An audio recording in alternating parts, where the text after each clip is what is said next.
2 days ago, I looked on the TED website. They have a page on Facebook.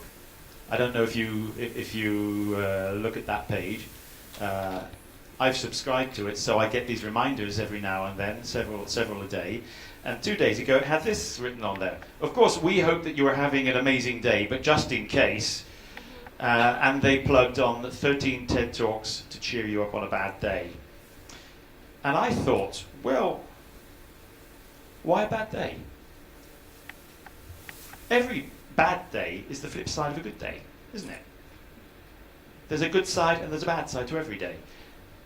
Every threat is an opportunity. Every crisis is a chance for positive change. And that's what we're talking about here.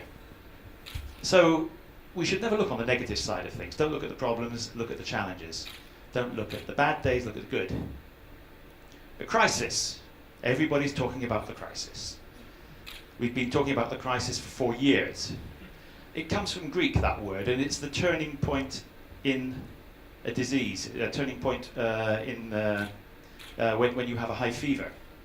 That's what the word means. It's a moment of decision. It's a moment of change. That's what a crisis is. So maybe we should be trying to use that to change things. Change what? Well, I'm going to talk about changing some social paradigms. Do you know what a paradigm is? A paradigm, Max Ernst said, a paradigm is the glasses through which you look at the world. Now, if I put my reading glasses on, you all turn into a sort of haze, because these are meant for reading things here. So I don't see you anymore. And that changes the way I see the world. And when we change our paradigms, we change the ways we see the world. One of the paradigms that is changing whether we like it or not is the aid paradigm. This is what's happening to Europe's population. Now let's see if I can press the right button and not make things happen. I don't want it to... Yeah, this is the right one. Okay. Look. This was in 2004, and that's in 2050. We've got the same population in the... That's the European Union 25, before we had Bulgaria, Romania, and Croatia joining. So it includes Poland, of course, and the other that joined in the group of 10. It looks as though we have the same population in 2050. But what's happening here, the working age population, so from 15 to 65, goes down from 67% to 57%. That's 10% less of the total population is working age. It's 52 million people less of working age. 52 million people less paying taxes, 52 million people less paying social contributions, and those social contributions have to pay for more elderly people. It goes up from 16.4 to nearly 30%. That's 60 million people more. And 3 times as many over 80. That's a change. It's a real challenge of a change. And just in case you think that that is only in Europe, but it doesn't really apply to Poland because Poland is a young country. Well, I'll show you that in a moment, but first of all I want to point this out to you. This little figure down here means that for every 4 people of working age there are 2 dependents. So it's roughly 50%. 2 people depending on 4 people of working age. In 35 years' time, it will be 3 people depending for 4 people of working age. 3 people who do not work under any circumstances. And that's assuming that we have full employment, which is a chimera. The Polish population, just in case you think it doesn't apply to you, well, it does. The figures are much more drastic, because where it was 40% dependency ratio in 2010, it's 75% in Poland again in 2050, so it's just the same. And you know, that means I'm talking about all of you, the younger ones of you, when you finish your working careers, you will still be working in 2050. I shall be 6 feet underground or 2 meters underground by that time, or maybe I will be cremated by that time. But you will have to face that. So, is it positive or is it negative? Well, it's going to happen anyway, so we have to take care of it. And this is one of the ways that we can do it. This is where we come from. This is the second changing paradigm, the human society paradigm. This is where we come from. Every time there is a natural disaster or a problem or an emergency, we react like that, like these people here. because this is who we descend from. Our ancestors, over tens of thousands of years, survived because they could run faster, because they could get up a tree, because they could get out of a cave when the roof fell down in an earthquake. And because of that, we expect that we have to run faster and climb up trees and get out of caves when the roof falls down. In fact, we expect ourselves to adapt to a hostile environment. These people adapted to a hostile environment, and that's the reason why you and you and you and me, why we're here. Because these were our ancestors. The ones that didn't run out fast enough, they didn't survive, and they're not our ancestors. It's in our DNA to adapt. But maybe it's not the right thing to do anymore. You see, we've built our artificial environment. This is Rome, and this is Gdynia. And there are some very well-built places in Gdynia, and there are some places that are not so well done. That's in Nabrova. Oh, it's the same everywhere, believe me. There are some good places and there are some bad places. You see, the logic is that we have to adapt to this wonderful maze of staircases everywhere, because it's up to us to adapt to a hostile world. That's what we think still, instinctively. In fact, Herbert Spencer said, the survival of the fittest. It wasn't Darwin that said it, it was Herbert Spencer that said this. And we still think like that. But there is another way. And it's what George Bernard Shaw said. At more or less the same time, just a little bit later on after Herbert Spencer. The reasonable man adapts himself to the world, and that's Herbert Spencer speaking. The reasonable man adapts himself to the world. The unreasonable man persists in trying to adapt the world to himself. So, therefore, all progress depends on the unreasonable man. If you want change, you have to be unreasonable. You have to stick your foot on the ground and say, no, I'm not going to put up with this. I insist that the world changes for me, not that I change for the world.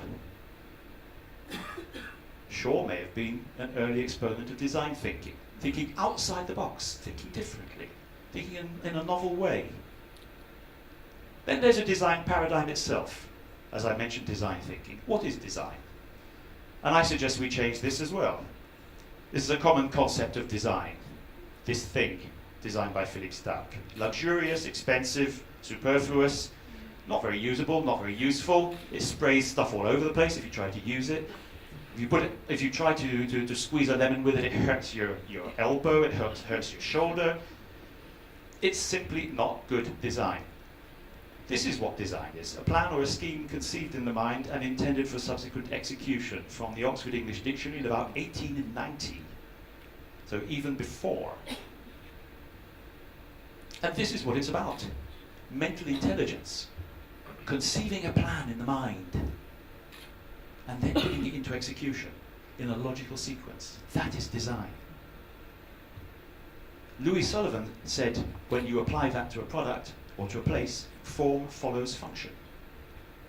These days, of course, now that we have 3D printing, sometimes it doesn't have to anymore. But the general principle remains really valid. Form follows function. And it's the mantra for the design community. And we can update it a little bit by saying that form follows function by means of a coherent and logical process. And that, in fact, is what I was saying before. It's the process where the method for drawing up the plan or the scheme, and we take it right through to every stage of its execution. That's what design is now. A changing paradigm, again. Applying design also to social challenges. The transformation of existing conditions into preferred ones, said Herbert Simon. And that is change. Taking the existing conditions and changing them into the ones we really want to have. We don't have to put up with a hard world, with a difficult world. We can change it. We have the power. And we do this, we're applying new design thinking to the real world of social challenges. In this case, I quote the Stockholm Declaration from my organization, the EIDD Design for All Europe. Design for all is designed for human diversity, social inclusion, and equality. Human diversity because there are no two people in this room or anywhere in the world who are exactly identical. So it doesn't make sense to design things for people as though they were identical, especially not to design things as though everybody were a 25-year-old male Olympic athlete. And most products that we have in this world, and most places that we have in this world, are designed for 25-year-old male Olympic athletes. Perfect health, and then the rest of us have to adapt. Now, the Dąbrowa project. I'm going to show you what we did to put this into practice. Very simple. It's a matter of consultation, talking with people. We did this a couple of years ago. You see some red points here. I don't know how many of you are familiar with Dąbrowa here in Gdynia. Put your hands up, please, if you're familiar with Dąbrowa. Okay, I dare say some of you may even live there. These areas were subjected to study, but I'm going to look particularly at this area here, which is the area of the junction in the middle of the neighbourhood. We wanted to create a heart for this neighbourhood, which doesn't have a heart, doesn't have a natural heart of its own. But no living neighbourhood of 20,000 people can survive forever if it doesn't have a living heart. We wanted to make soft change using design and using design thinking. There's a row of local shops there. Every town in Poland has these local shops, these little wooden units. Every town council in Poland wants to demolish them. And yet they are the places where everybody goes to do their local shopping. So they are the places where people go and they meet and they collaborate and they talk. They exchange, they collaborate, they exchange ideas, and that's where change starts to happen. So I would say in Italian, guai, which means don't destroy this. This would be to destroy the heart that you have. Let's work with it. And we had a workshop for a few days, which was then repeated, and it worked over the space of nearly a year. In this area, which is the area of the junction, the main junction where the two major streets meet and where the bus stops are, this was the result, and it's being installed. It's going to be installed. So you will see, those of you living in Dąbrowa, you will see some changes taking place there in the near future to make a place where people can congregate and meet and talk to each other. And then, for the row of shops, this is what they look like now, the current situation. The first stage, collaboration, consists in going there and speaking to the people who own the shops, the people who use the shops. Consultation, collaboration.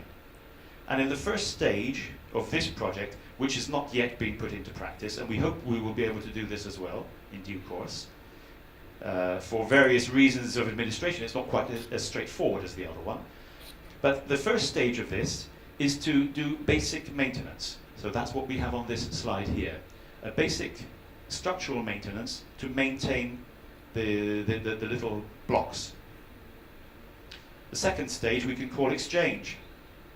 Exchanging ideas, exchanging some partnership between the people running the businesses.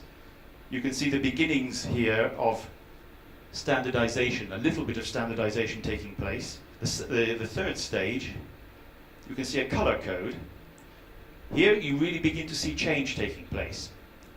A color code, some gentrification they would call it in England as well, with the plants and with the standard signs. So it becomes recognizable, it has its identity, it has its corporate identity. And you can feel the quality of the place is improving. You can feel you want to go there. Even though this is the sort of place where most public administrations just want to bring in the bulldozer and demolish it. But there is a positive side to this. And finally, we have a better future for everyone. Here, we've raised the pavement here so that there is level access, also for wheelchair users or for people with small children and a baby buggy, to go into every one of these shops without having that step anymore. And at the same time, there is a barrier along the front so people don't come out. Children don't run out from the shops and straight across the street, which is dangerous because this is a busy street here. There are steps, and what you don't see there, a ramp, and at the other end, steps and a ramp. And at the same time, there is a pedestrian crossing already in place at each end of that row of shops. It's so simple. At the front, there's still plenty of space for the bus stop. It's so simple. So this is the mantra, isn't it?